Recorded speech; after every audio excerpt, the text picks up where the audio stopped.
오늘 함께 살펴볼 말씀은 시편 3편입니다. 시편에는 가끔 표제어가 붙어있는 시들이 있습니다. 그 시의 배경이나 어떻게 노래를 불러야 하는지에 대한 설명을 붙여놓은 것이죠.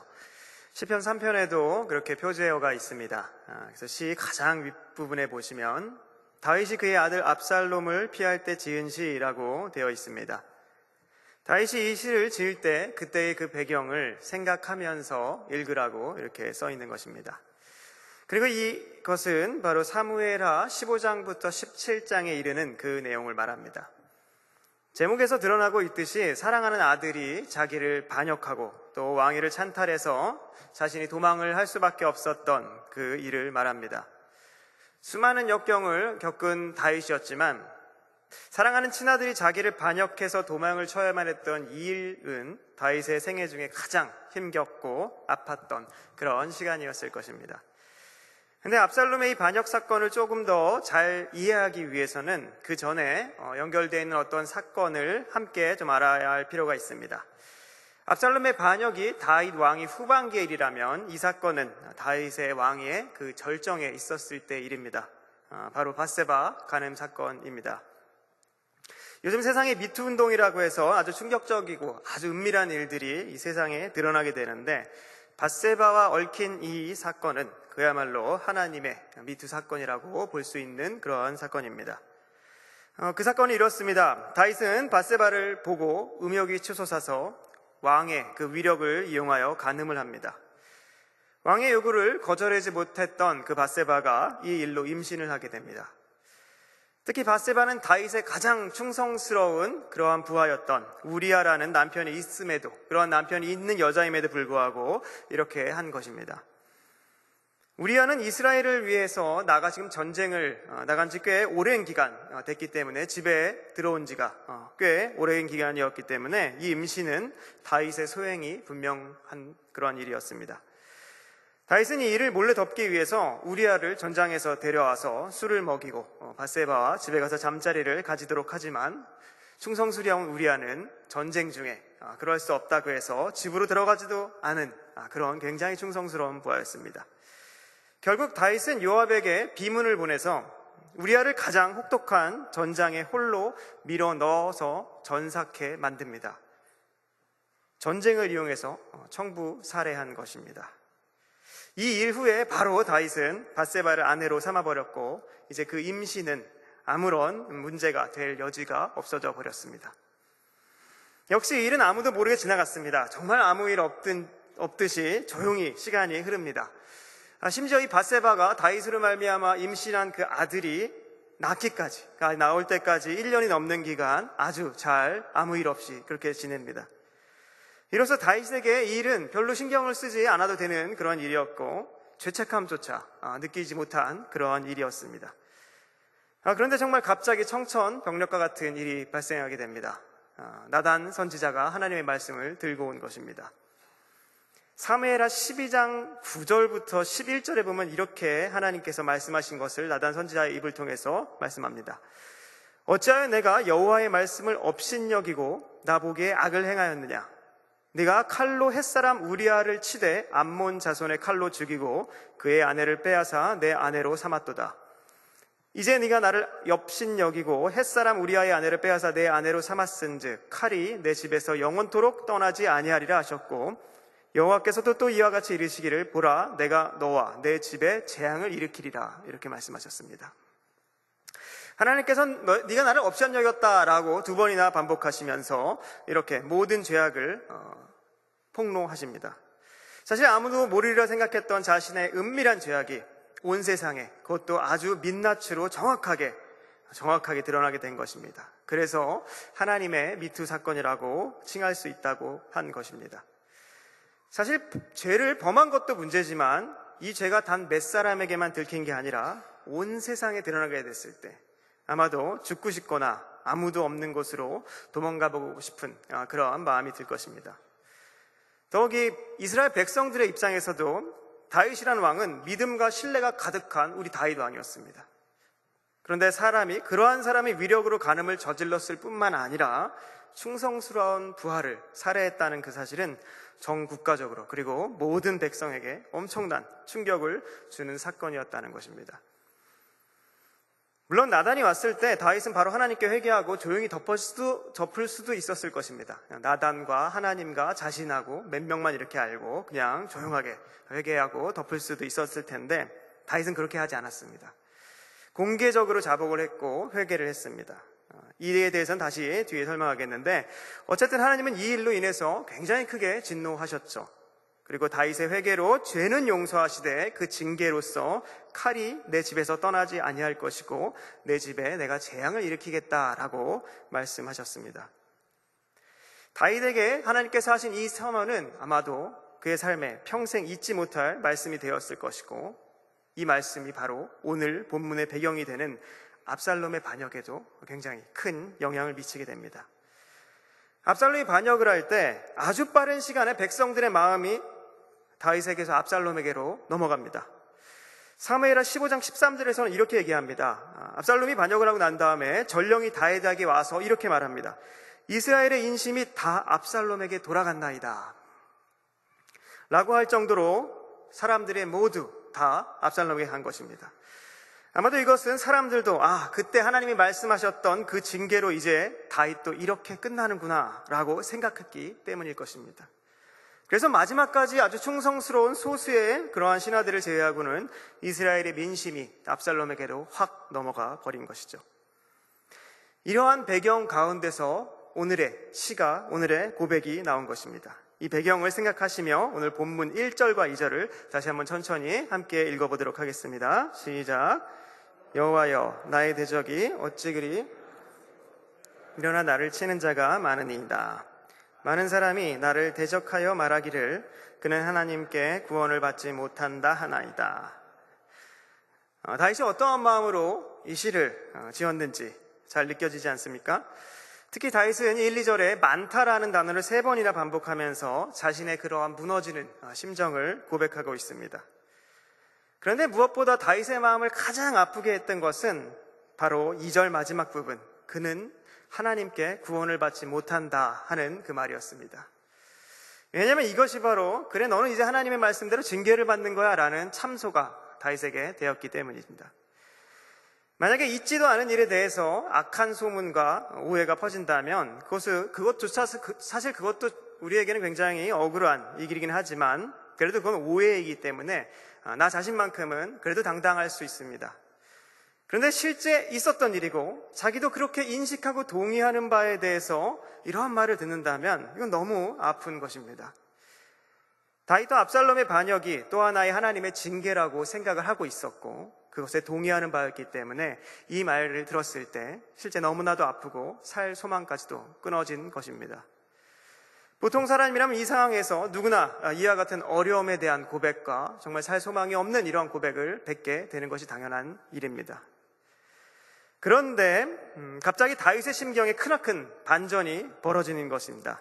3절을 함께 읽어보겠습니다. 시작. 여호와여 주는 나의 방패시오 나의 영광이시오 나의 머리를 드시는 자이시니이다.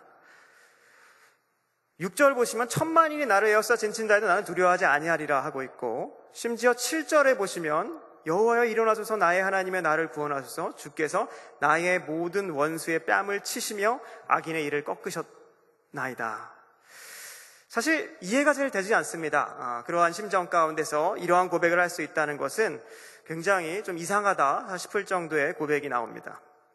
다윗이 너무 힘이 들어서 생각이 좀 이상해졌나 여길 정도로 상식에 벗어난 말을 하는 것 같은 느낌이 듭니다.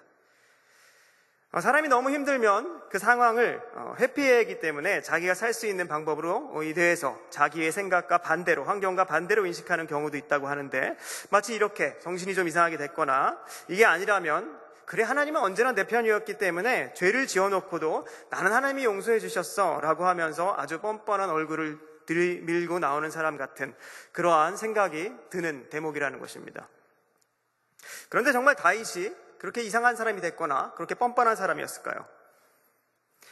위에서도 언급했듯이 다윗은 이 밧세바의 일에 대해서 하나님의 책망과 징계의 말씀을 들었을 때 정말 철저하게 회개한 사람입니다. 특히 다윗은 공개적으로 자신의 모든 죄과를 고백했습니다.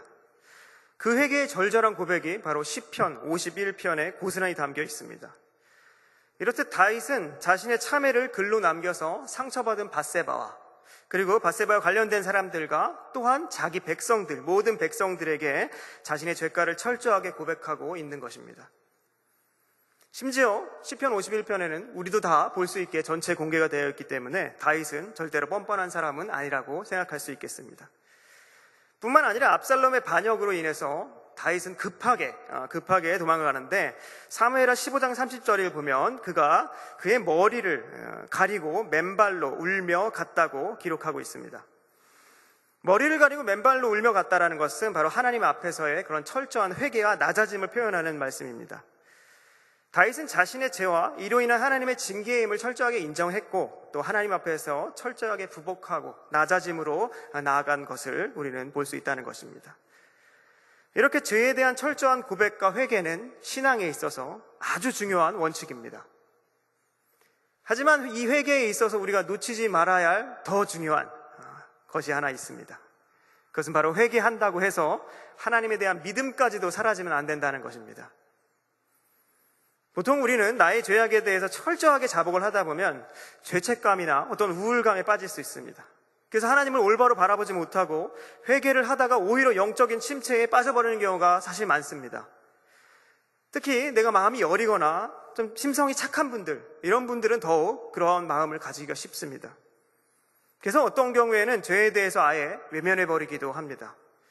하지만 그러한 태도들은 모두 하나님께서 원하시는 그런 회개의 방향은 아닙니다. 그리고 회개는 오히려 하나님을 믿기 때문에 할 수 있는 것입니다. 하나님을 믿는 자여야 자신의 죄를 철저하게 인정할 수 있고 피해자들에게 진심으로 용서를 구할 수도 있고 철저한 회개를 할 수 있는 것은 바로 믿음 때문입니다.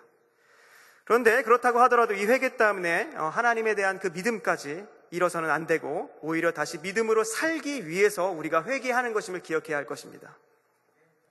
따라서 회개한 사람은 자신의 믿음을 자기 감정에 근거하고 있어서는 절대로 안 됩니다. 믿음은 하나님의 약속과 하나님의 말씀이라는 그 진리 위에 근거하고 있어야 합니다. 철저한 회개는 우리의 감정을 당연히 숙연하게 하고 죄책에 대한 마음으로 힘없이 고개를 땅으로 떨구게 되는 것입니다. 죄에 대한 철저한 마음이 있다면 이게 정상적인 인간의 반응입니다. 하지만 회개한 후에 믿음으로 다시 살아나기 위해서는 다시 위를 보고 믿음으로 나와야 한다는 것입니다.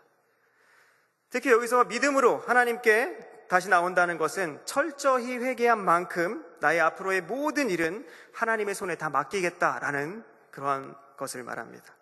그리고 그 태도가 바로 하나님의 섭리를 실제로 믿는 믿음입니다. 다윗은 바로 이 믿음을 실천했던 것입니다. 철저한 회개와 하나님을 끝까지 붙들고 맡기는 믿음으로 3절 이하의 그 고백들이 발현이 되고 있는 것입니다. 이걸 생각하고 3절 다시 한번 읽어보겠습니다. 시작.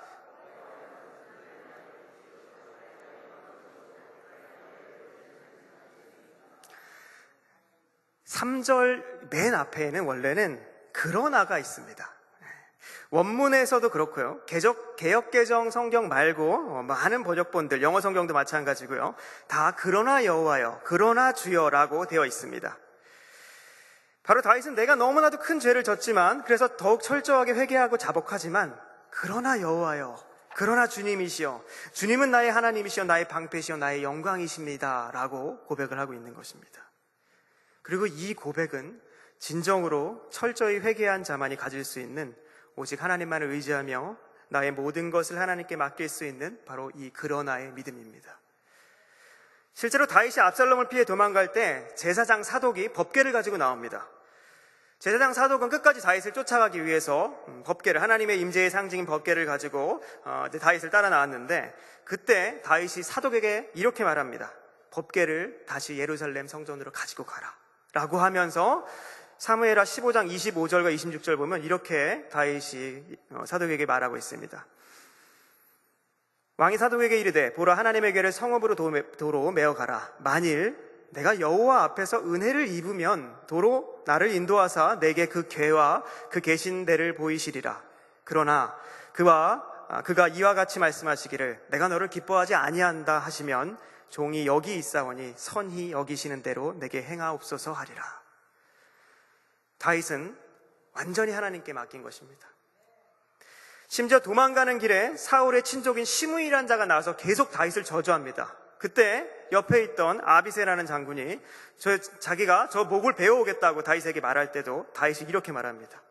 여호와께서 그에게 명령하신 것이니 그가 저주하게 버려둬라.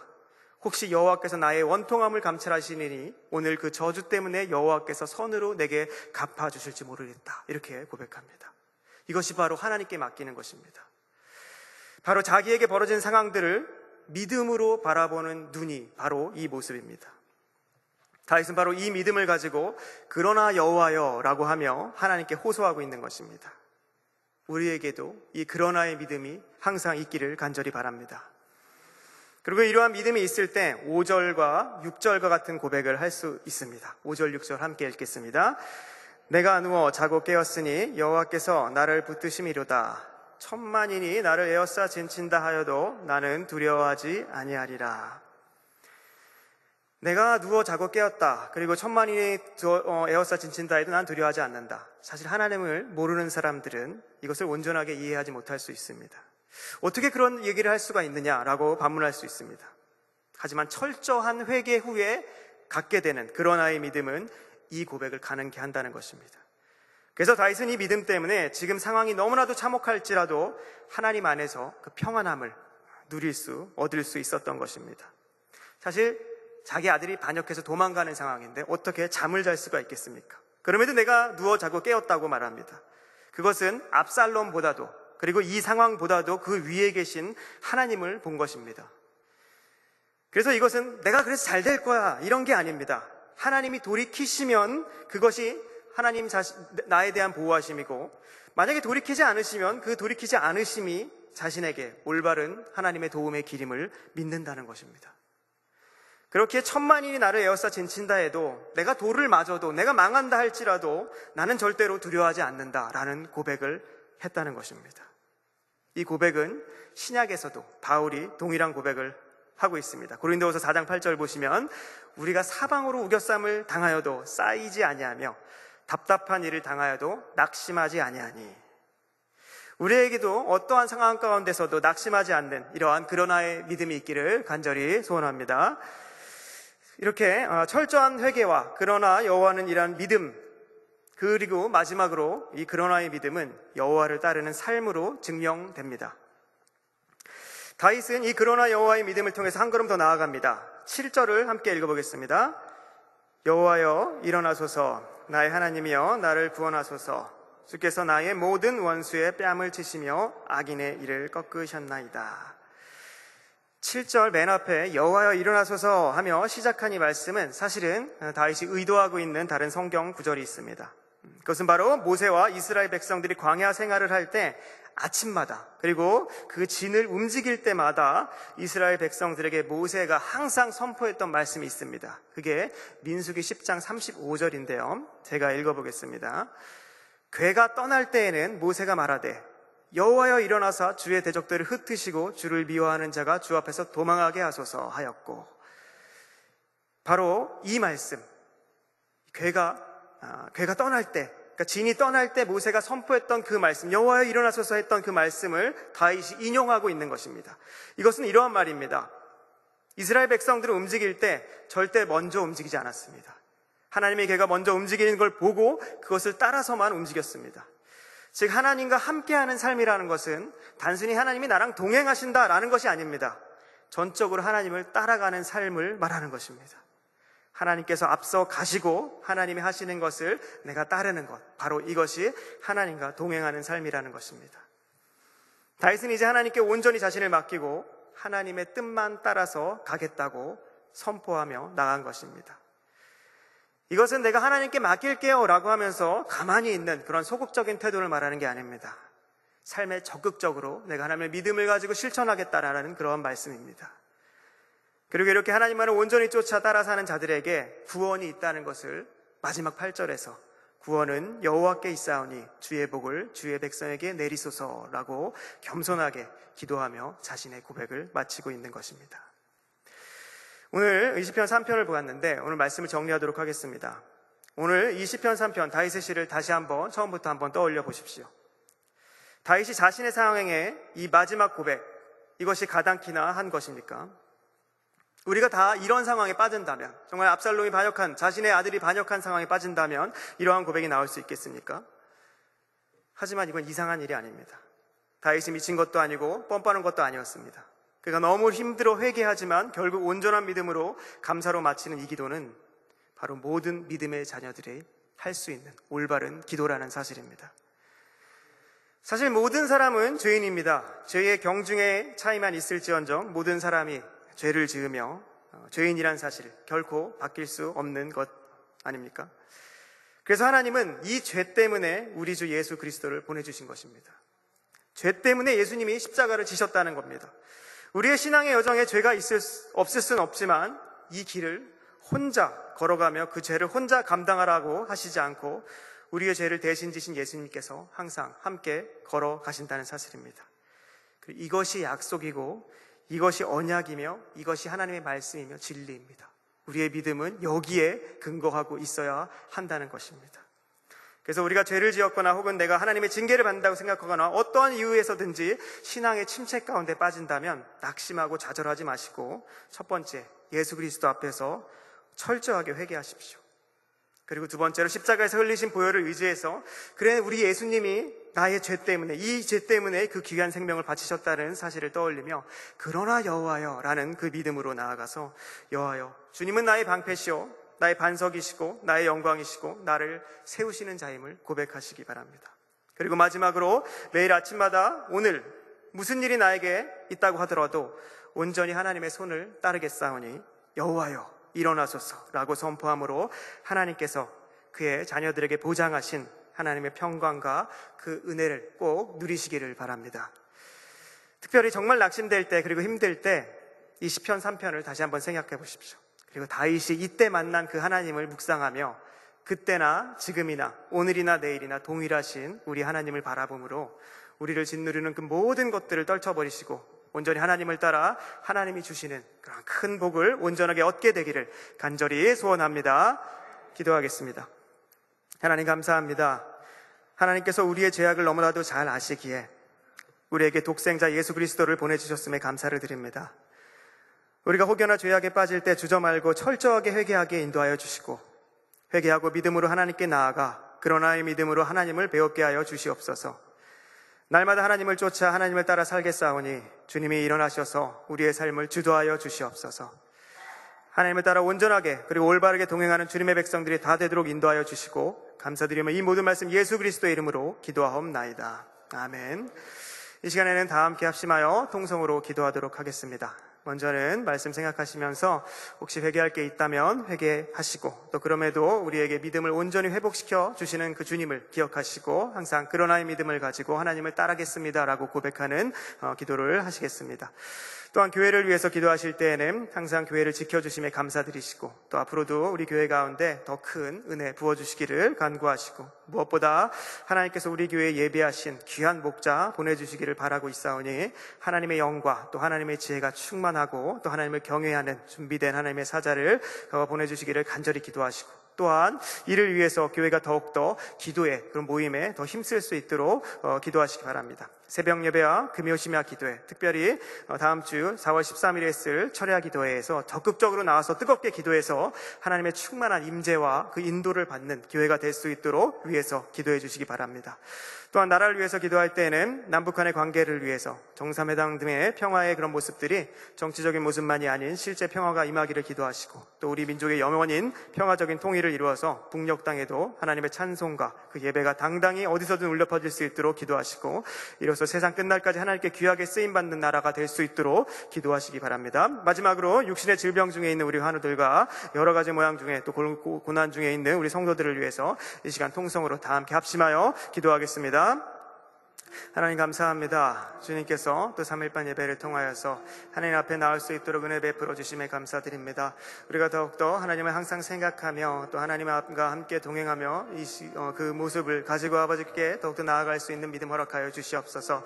주님께서 주시는 아버지 말씀대로 더욱더 회개하게 하시고 또 회개를 통하여 하나님 앞에 더욱더 잘 나아갈 수 있는 그런 믿음을 가질 수 있게 도와주시옵소서.